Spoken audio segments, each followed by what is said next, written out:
ಕಾಶಿಯಲ್ಲಿ ನಮ್ಮ ಸಮಾಜದ ಕುಲಗುರುಗಳು ಪೂರ್ವಗುರುಗಳು ಅಲ್ಲಿ ಇದ್ರು ಎಂಬಂತ ಒಂದು ಐತಿಹ್ಯ ಕುರುಹು ದಾಖಲೆ ನಮಗೆ ಸಿಕ್ಕಿದೆ. ಆ ಪ್ರಕಾರವಾಗಿ ಅಲ್ಲಿಂದ ಮೊಘಲರ ಒಂದು ದಾಳಿಗೆ ತುತ್ತಾದಂತಹ ಸಂದರ್ಭದಲ್ಲಿ ನಮ್ಮ ಸಮಾಜದ ಕುಲಗುರುಗಳು ಅಲ್ಲಿಂದ ನೇರವಾಗಿ ಮುಂಬೈ ಕಡೆಗೆ ಅವರು ಸ್ಥಾನವನ್ನ ಪಲ್ಲಟ ಮಾಡಿ ಕೊನೆಗೆ ಇಲ್ಲಿ ನಮ್ಮ ಕರ್ನಾಟಕದಲ್ಲಿ ಶ್ರೀ ವಿಜಯನಗರ ಸಾಮ್ರಾಜ್ಯದ ಆಡಳಿತ ಏನಿತ್ತು, ಆ ವಿಜಯನಗರ ಸಾಮ್ರಾಜ್ಯದ ಆಡಳಿತ ಅವಧಿಯಲ್ಲಿ ನಮ್ಮ ಗುರುಗಳಿಗೆ ಅಲ್ಲಿ ಆಶ್ರಯವನ್ನ ನೀಡುವಂತಹ ಒಂದು ವ್ಯವಸ್ಥೆಯನ್ನ ಅಲ್ಲಿನ ರಾಜರು ಅವರು ಮಾಡಿಕೊಟ್ರು. ನಂತರ ಕೆಳದಿಯ ಸಂಸ್ಥಾನದ ರಾಣಿ ಚೆನ್ನಮ್ಮ ಅವರು ನಮ್ಮ ಈ ಒಂದು ಹೊನ್ನಾವರದಲ್ಲಿ ಭೂಮಿಯನ್ನ ಅವರು ದಾನವಾಗಿ ಕೊಟ್ಟು ಅಲ್ಲಿ ಮಠದ ಸ್ಥಾಪನೆ ಆಗಬೇಕು ಎಂಬಂತ ಒಂದು ವಿಷಯವನ್ನ ಅಲ್ಲಿ ಅವತ್ತು ನಿರ್ಣಯ ಆಯಿತು. ಕೊನೆಗೆ ನಂತರ ನಮ್ಮ 7 ಗುರುಗಳು ಆದ ನಂತರ ನಮ್ಮ ಸಮಾಜಕ್ಕೆ ಗುರುಗಳ ಒಂದು ಭಾಗ್ಯ ಇಲ್ಲದಾಯಿತು. ಸುಮಾರು 2 ಶತಮಾನಗಳ ಕಾಲ ನಮ್ಮ ಸಮಾಜಕ್ಕೆ ಗುರುಗಳು ಲಭ್ಯ ಇಲ್ಲದೇ ಇದ್ದರಿಂದ ನಮ್ಮ ಸಮಾಜ ಅನೇಕ ಕಷ್ಟ ನಷ್ಟಗಳಿಗೆ ಗುರಿಯಾಯಿತು. ಇದನ್ನ ಮನಗಂಡಂತಹ ನಮ್ಮ ಸಮಾಜದ ಹಿರಿಯವರು 1959ರಲ್ಲಿ ಒಂದು ಪ್ರಶ್ನೆಯನ್ನು ಇರಿಸಿದ್ರು.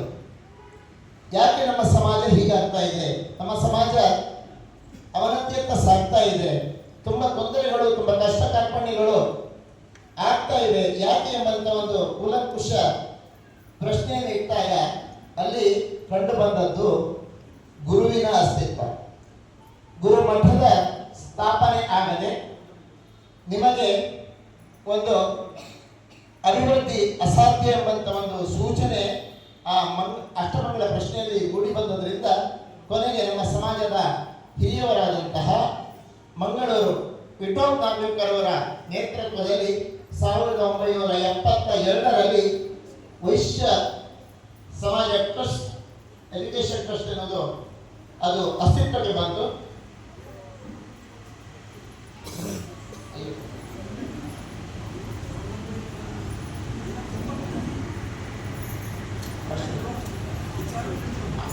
ಸಾವಿರದ 1959ರಲ್ಲಿ ವಿಚಾರ ಅದು ತಿಳಿದು ಬಂತು.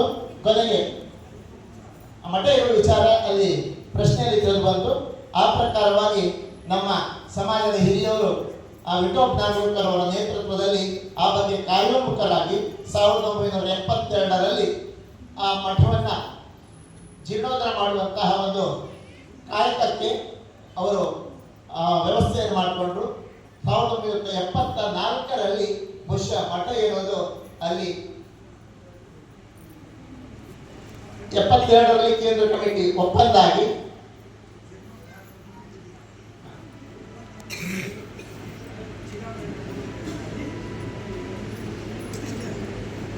ಹಾಗೆ 72ರಲ್ಲಿ ಅದರೊಂದಿಗೆ ಶಿಲಾನ್ಯಾಸ ಕಾರ್ಯಕ್ರಮ ಪೂಜ್ಯ ಉಡುಪಿ ಮಠದ ಸ್ವಾಮೀಜಿಯವರು ಅವತ್ತು ಆಗಮಿಸಿ ಚಿತ್ತೈಸಿ ಶಿಲಾನ್ಯಾಸವನ್ನು ಮಾಡಿದರು. ಕೊನೆಗೆ 74ರಲ್ಲಿ ಶಿಲಾಮಯ ಗರ್ಭಗುಡಿ ಅನ್ನೋದು ಹಾಗೆ ನಂತರ ಪಂಚಗುರುಗಳ ಒಂದು ಸಮಾಧಿಯನ್ನು ಕೂಡ ಅಲ್ಲಿ ಕೂಡ ಜೀರ್ಣೋದ್ಧಾರ ಮಾಡಿ ಮಠ ಎನ್ನುವುದು 1974ರಲ್ಲಿ ಆ ಒಂದು ಮಠ ಸ್ಥಾಪನೆ ಆಯಿತು.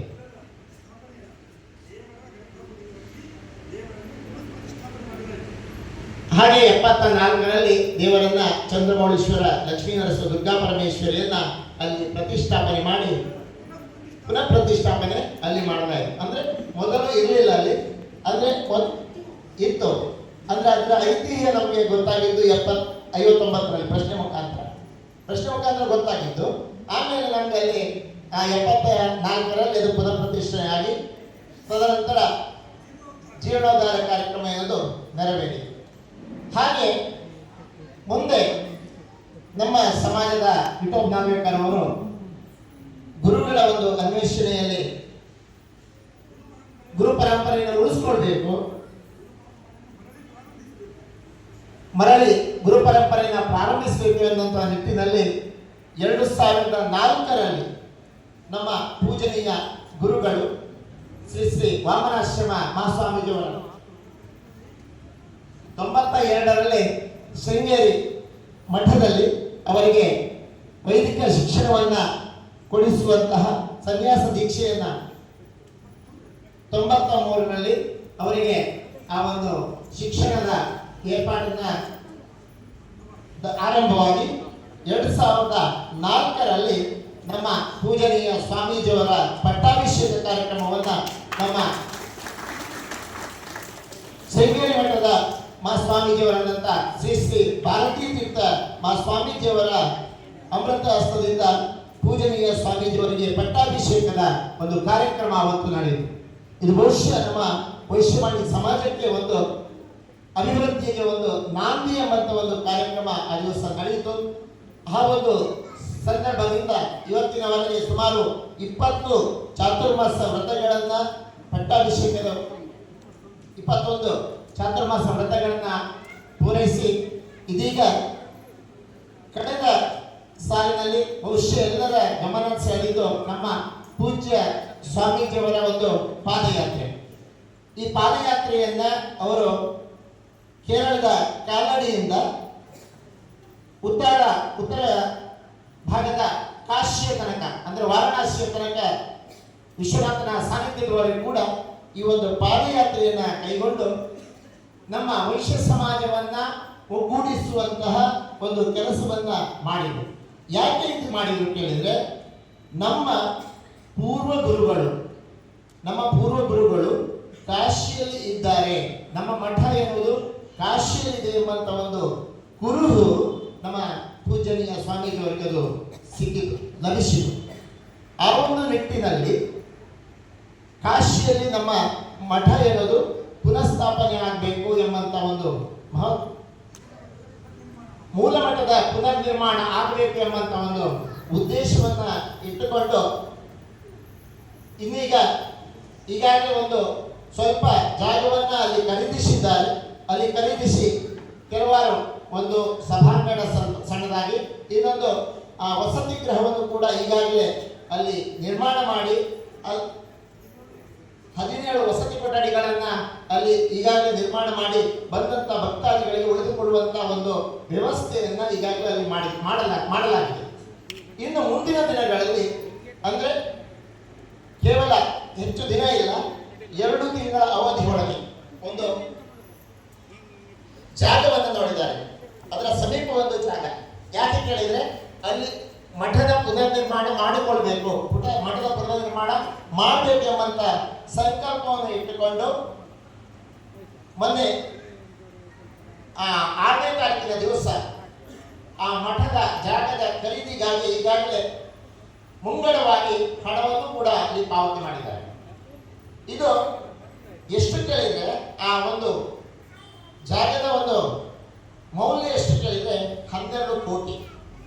12 ಕೋಟಿಯ ಒಂದು ಜಾಗವನ್ನ ಅಲ್ಲಿ ಖರೀದಿಸಬೇಕಾಗಿದೆ. ಆ ನಿಟ್ಟಿನಲ್ಲಿ ನಾವು ಸಮಾಜ ಬಾಂಧವರು ಈ ಬಗ್ಗೆ ನಾವು ನಮ್ಮ ಧನ ಸಹಾಯದ ಸೇವೆಯ ಮುಖಾಂತರ ನಾವು ಈ ಒಂದು ಪುಣ್ಯ ಕಾರ್ಯದಲ್ಲಿ ಭಾಗವಹಿಸಿ ಈ ಒಂದು ಮಠದ ಪುನರುತ್ಥಾನ, ಮಠದ ಒಂದು ಸ್ಥಾಪನೆಗಾಗಿ ನಾವೆಲ್ಲರೂ ಕಂಕಣಬದ್ಧರಾಗಬೇಕು. ಆ ಮೂಲಕ ನಮ್ಮ ಸ್ವಾಮೀಜಿಯವರಿಗೆ ನಾವು ಬೆನ್ನೆಲುಬಾಗಿ ನಿಂತು ಅವರ ಈ ಸೇವೆಗೆ ನಾವು ಕೂಡ ಭಾಗಿದಾರರಾಗಿ ನಮ್ಮ ಸೇವೆಯನ್ನ ಅವರಿಗೆ ಸಮರ್ಪಣೆ ಮಾಡಬೇಕು ಎಂಬಂತ ಒಂದು ವಿನಂತಿಯನ್ನ ಈ ಸಂದರ್ಭದಲ್ಲಿ ಮಾಡಿಕೊಳ್ತಾ ಇದ್ದೇವೆ.